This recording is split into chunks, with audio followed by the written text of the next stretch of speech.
আজ 15ই জুলাই 2024 সালের এই দিনে ঢাকা বিশ্ববিদ্যালয়ে শিক্ষার্থীদের উপর সশস্ত্র হামলা চালায় ছাত্রলীগ। নারী শিক্ষার্থী সহ শত শত আন্দোলনকারীদের উপর ন্যাক্কারজনক এই হামলার প্রতিবাদে গর্জে ওঠে সারা দেশের বিভিন্ন পাবলিক বিশ্ববিদ্যালয়গুলো। আন্দোলন ছড়িয়ে পড়তে থাকে প্রাইভেট বিশ্ববিদ্যালয়, কলেজ, এমনকি স্কুল শিক্ষার্থীদের মাঝেও।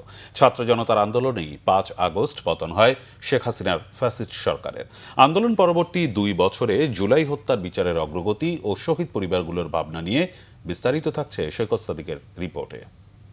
মুক্তিযুদ্ধের সন্তান নাতিপুতিরা কেউ মেধাবী না, যত রাজাকারের বাচ্চারাও নাতিপুতি হলো মেধাবী, তাই না?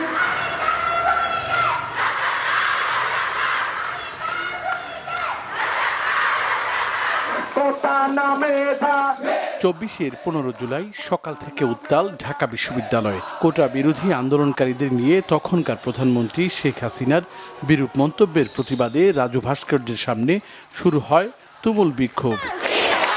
দুপুরে আন্দোলনকারী শিক্ষার্থীদের বিক্ষোভ মিছিল এগোতে থাকে বিভিন্ন হলের দিকে। ভিসির বাসার সামনে তাদের মিছিলে সশস্ত্র হামলা চালায় ছাত্রলীগ। বেধড়ক পিটানো হয় ছাত্রীদেরকেও। হাসপাতালে চিকিৎসা নিতে গেলেও আন্দোলনকারীদের উপর হামলা চালায় ছাত্রলীগ, যুবলীগ। সন্ধ্যার পর ঢাকা মেডিকেল, 21 হল, দোয়েল চত্বর এলাকা রণক্ষেত্রে পরিণত হয়। কমপ্লিট শাটডাউনের মধ্যেই রাজপথে নামে জুলাইয়ের অকুতভয় সৈনিকরা। তাদের দমাতে পুলিশের সঙ্গে যুক্ত হয় আওয়ামী লীগের সশস্ত্র ক্যাডাররা।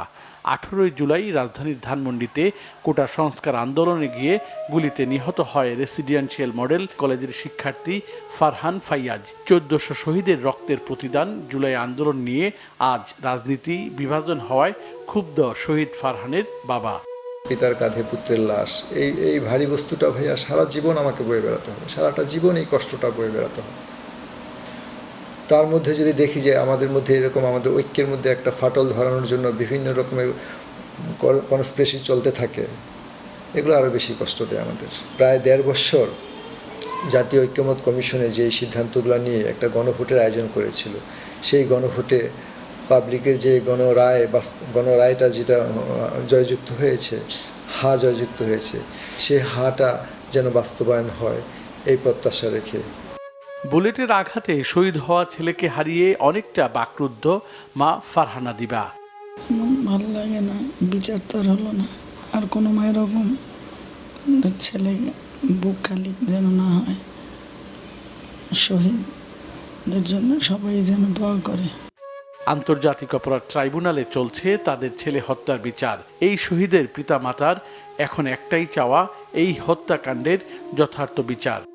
আশা করতে পারি আর কি, এই আশাটা নিয়ে বেঁচে আছি, বেঁচে থাকবো এবং মৃত্যুর আগ পর্যন্ত দেখে যেতে পারবো কিনা জানি না।